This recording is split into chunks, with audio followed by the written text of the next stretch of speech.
পেঁয়াজ রসুন আদা কাঁচামরিচ সবগুলো আগে দিয়ে দিয়েছি, একসাথে ব্লেন্ডার করছি তো এই জন্য। এখন লবণ দিয়ে দিচ্ছি, তারপরে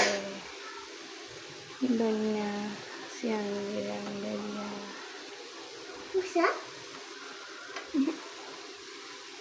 হলুদ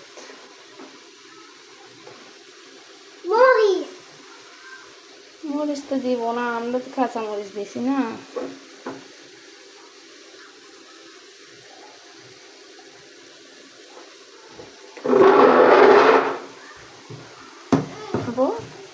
ওগুলো কি রান্না করতেছি? শাক না তো, চিকেন। চিকেনের জন্য মশলা ব্লেন্ডার করছি। চিকেনের জন্য মশলা ব্লেন্ডার করছি।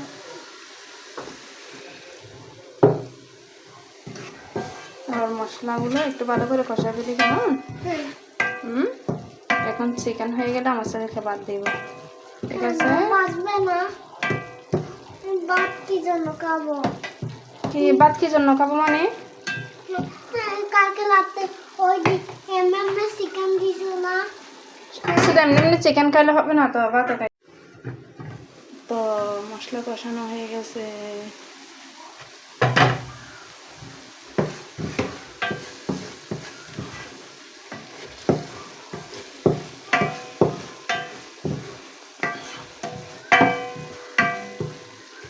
এবার চিকেনগুলো দিয়ে দিব।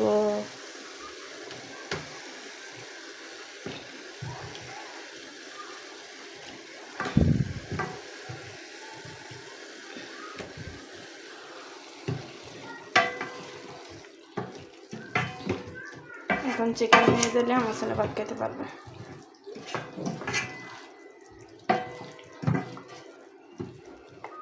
বাবুনি, হ্যাঁ বাবুনি,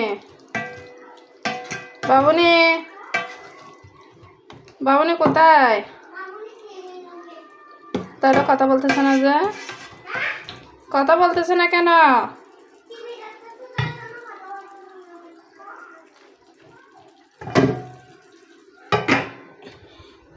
তাহলে এবার রাইস কুকার যখন দিই, রাইস কুকার কি হয়?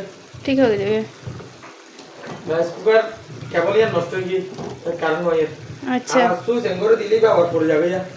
ও করে যাবে রে, হাদি আম বদলা দিয়া হবে না ভাই। এটা ঠিক আছে, সেটি হলো তাই যাবে।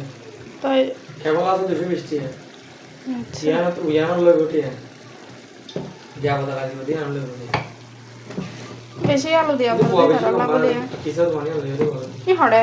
অত সতলা বিল্ডিংটা দিয়ে হবে। আচ্ছা, পুরনো তো রান্না। এখন আপ তো দুলাদারা যখন ওই কল দিয়ে জায়গা বলি তেরা বলে দখল করে গেলার গতবার দৌড়া দিলাম দোয়া আমাদের যার দোয়া ও ইতে তো গিয়ে ইতার বাইরে নতুন আছে দেই তারা বলে দখল করে ওটা ক্যাং করবান দে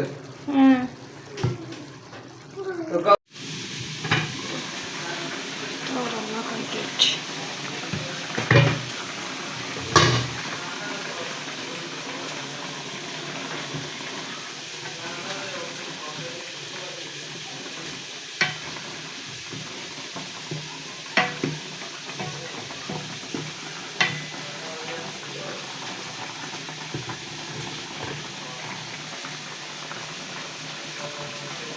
আপু রান্না হয়ে গেছে, আসো ভাত খাইতে।